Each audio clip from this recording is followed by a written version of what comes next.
Up News dipersembahkan oleh Universitas PGRI Semarang.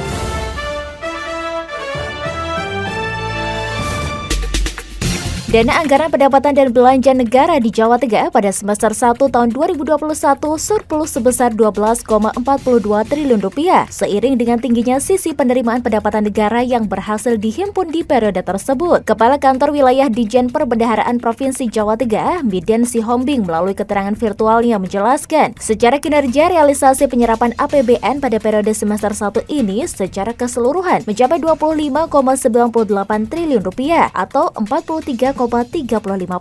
Di sisi lain, sampai dengan saat ini, dana APBN yang dialokasikan untuk pemerintah Provinsi Jawa Tengah sebesar Rp59,94 triliun yang terdiri dari alokasi belanja Kementerian Negara atau lembaga sebesar Rp43,47 triliun, dana bantuan operasional sekolah sebesar Rp4,06 triliun, serta dana transfer ke daerah dan dana desa sebesar Rp12,41 triliun.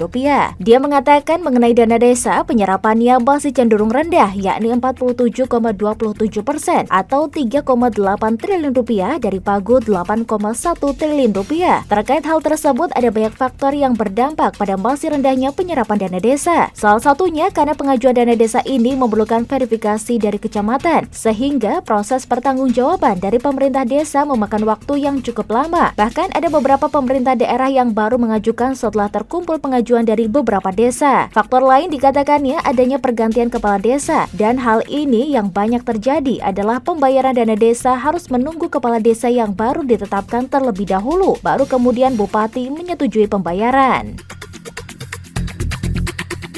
Tren COVID-19 di Kota Semarang terpantau menurun pasca pemberlakuan PPKM darurat sepekan di Kota Semarang. Data dari pemerintah Kota Semarang menunjukkan adanya penurunan penderita COVID-19 sebesar 6,3% sejak tanggal 3 Juli 2021 hingga 12 Juli. Namun meski begitu, jumlah angka penderita COVID-19 tersebut ditekankan oleh Wali Kota Semarang Hendrar Prihadi masih tinggi. Untuk itu, Hendi bersama dengan jajaran Forkompida Kota Semarang kembali meningkatkan target penurunan mobilitas masyarakat hingga 50% sepekan ke depan, setelah sebelumnya berhasil mencapai target diminta pemerintah pusat sebesar 30%. Dan untuk mencapai target tersebut, pihaknya bersama Forkompinda akan melakukan berbagai langkah, antara lain dengan memperbanyak titik penyekatan. Selain itu, pihaknya juga akan menguatkan pemantauan pagi hingga malam hari, termasuk di atas pukul 8 malam, serta mengurangi cahaya lampu-lampu penerangan jalan umum untuk kemudian aktivitas dapat semakin dikurangi. Di tempat yang sama, Kapolrestabes Semarang Irwan Anwar mengungkapkan pihaknya juga akan meningkatkan upaya penyekatan baik di perbatasan maupun pada exit tol yang menuju Kota Semarang.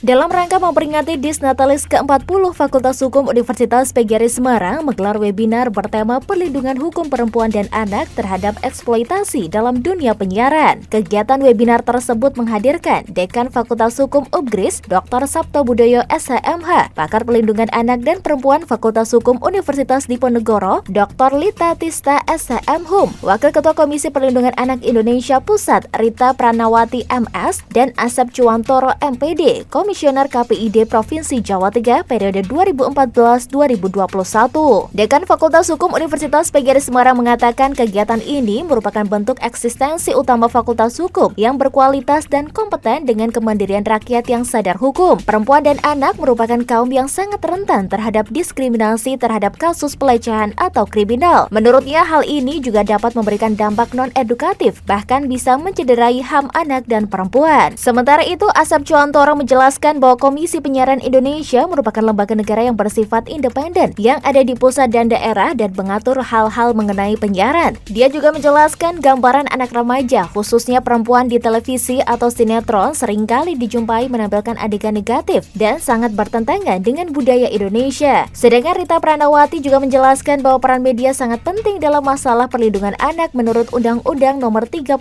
Tahun 2014 tentang Pendidikan Anak, dan kontribusi media massa di antaranya dapat mempengaruhi pengambil kebijakan, mendorong penegakan hukum dan perlindungan terhadap anak korban eksploitasi serta sosialisasi kepada masyarakat terkait pencegahan terhadap eksploitasi terhadap anak.